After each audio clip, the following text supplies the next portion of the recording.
تاریخ کا سب سے امیر شخص کون تھا؟ اچھا، آج کل کے جو نام ہیں ایلن مسک، جیف بیزوس، یہ فوراً ذہن میں آتے ہیں نا؟ جی بالکل. لیکن ایک حکمران ایسا بھی گزرا ہے جن کی دولت کا آج بھی تصور کرنا مشکل ہے. مانسا موسا. ہاں، مانسا موسا.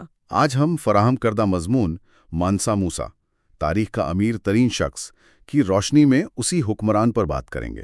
یہ 14ویں صدی میں مالی سلطنت کے حکمران تھے. جی، اور ان کی دولت، ان کے اثرات اور وہ پیسے سے بڑھ کر ان کی اصل میراث کیا تھی، اسے سمجھنے کی کوشش کریں گے. صحیح. ایک اندازہ ہے کہ آج کے حساب سے ان کی دولت کوئی 400 ارب ڈالر سے بھی زیادہ تھی. 400 ارب ڈالر؟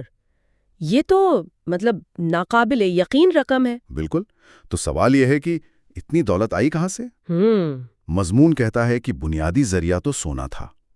اس وقت دنیا کے تقریباً آدھے سونے کے ذخیرے وہ مالی سلطنت کے پاس تھے. آدھے ذخائر؟ جی. اور اس کے علاوہ سہارا کے جو اہم تجارتی راستے تھے ان پر ان کا پورا کنٹرول تھا. اچھا. تو وہاں سے وہ بھاری ٹیکس لیتے تھے. اور نمک کی تجارت، جو اس زمانے میں کہتے ہیں سونے جتنی ہی قیمتی تھی. بالکل. بلکہ بعض جگہوں پر تو شاید سونے سے بھی زیادہ قیمتی سمجھا جاتا تھا نمک. اس میں جو دلچسپ بات ہے نا، وہ یہ ہے کہ مالی سلطنت کی گرفت کتنی مضبوط تھی. جغرافیائی طور پر بھی اور وسائل پر بھی. مغربی افریقہ کا اتنا بڑا علاقہ، اور انہوں نے صرف سونے پر انحصار نہیں کیا. صحیح. نمک، تجارتی راستے، یہ آمدنی کے ذرائع کو متنوع بنانا، یہ اس دور کے لحاظ سے تو ایک کمال کی معاشی حکمت عملی تھی. ہاں، آج بھی یہ کامیاب اصول ہے نا؟ جی بالکل. یہ آج بھی ایک بہت کامیاب اصول سمجھا جاتا ہے. اچھا، اب آتے ہیں اس کہانی کے سب سے آپ کہہ لیں مشہور حصے کی طرف. جی، حج کا سفر. ان کا 1324 کا حج کا سفر. یہ کوئی عام سفر نہیں تھا. ہزاروں لوگ، ہزاروں، سینکڑوں اونٹ جن پر ٹنوں سونا لدا ہوا تھا. مکہ کی طرف. ٹنوں کے حساب سے سونا. جی. اور راستے میں، خاص طور پر قاہرہ میں، انہوں نے اتنا سونا خیرات کیا، اتنا بانٹا کہ وہاں کی معیشت ہی ہل گئی. ہاں بالکل. اگر ہم اسے تھوڑا وسیع تناظر میں دیکھیں نا، تو اس بے مثال سخاوت کے وہ غیر ارادی نتائج نکلے. کیا مطلب؟ قاہرہ میں اچانک اتنا سونا آ گیا کہ سونے کی قدر ہی گر گئی، شدید کمی آ گئی. اوہ اچھا. مہنگائی بہت زیادہ بڑھ گئی، اور مقامی معیشت کو وہ دوبارہ اپنی جگہ پر آنے میں 1 دہائی سے زیادہ لگ گیا. 1 دہائی؟ صرف اس سونے کی وجہ سے؟ جی. لیکن اس واقعے نے مانسا موسا کی دولت کو ایک طرح سے پوری دنیا میں مشہور کر دیا. اسی سفر کی وجہ سے مالی کا نام اور خود مانسا موسا کی تصویر ہاتھ میں سونے کی ڈلی پکڑے ہوئے وہ مشہور یورپی نقشے کیٹالان ایٹلس پر آئی. 1375 کا نقشہ. اچھا، وہ مشہور ایٹلس جس پر سونے کا بادشاہ دکھایا گیا ہے. جی وہی. یہ نقشہ اس وقت یورپ کے لیے دنیا کو سمجھنے کا ایک اہم ذریعہ تھا، تو اس نے مالی کو عالمی نقشے پر لا کھڑا کیا. لیکن یہ کہانی صرف دولت اور اس کے اثرات کی نہیں ہے. نہیں، بالکل نہیں.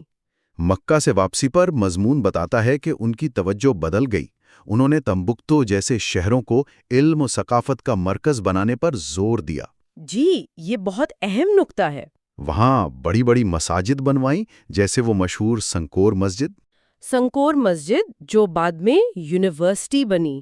ہاں، اور یونیورسٹیاں قائم کیں، اور کہا جاتا ہے کہ وہاں تقریباً 10 لاکھ قلمی نسخے جمع کیے گئے تھے. 10 لاکھ مخطوطات؟ اس دور میں یہ علم کا ایک سمندر تھا. بالکل. یہاں ایک اہم سوال اٹھتا ہے کہ دولت کا اصل مقصد کیا ہے؟ کیا صرف جمع کرنا؟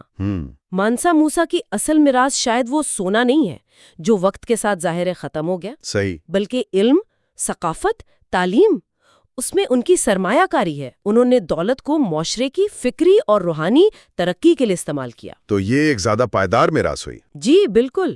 اور ایک متقی مسلمان کی حیثیت سے بھی ان کا تعلیمی اداروں کا قیام، علم کی سرپرستی، یہ ان کی شخصیت کا ایک اہم پہلو ہے.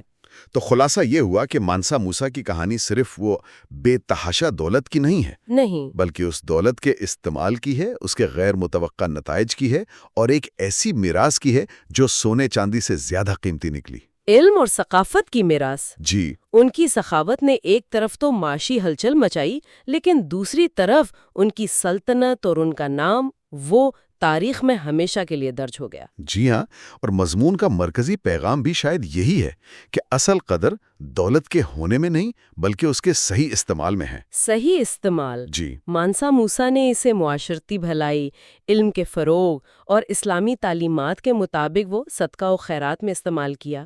مضمون میں بھی صدقے کی اہمیت پر زور ہے نا؟ ہاں، یہ بات کہ دینے سے دولت کم نہیں ہوتی، برکت ہوتی ہے۔ بالکل۔ مضمون کے آخر میں ایک نکتہ یہ بھی ہے کہ سخاوت کامیابی کا ذریعہ اور مسائل کا حل ہے۔ یہ بات سوچنے والی ہے۔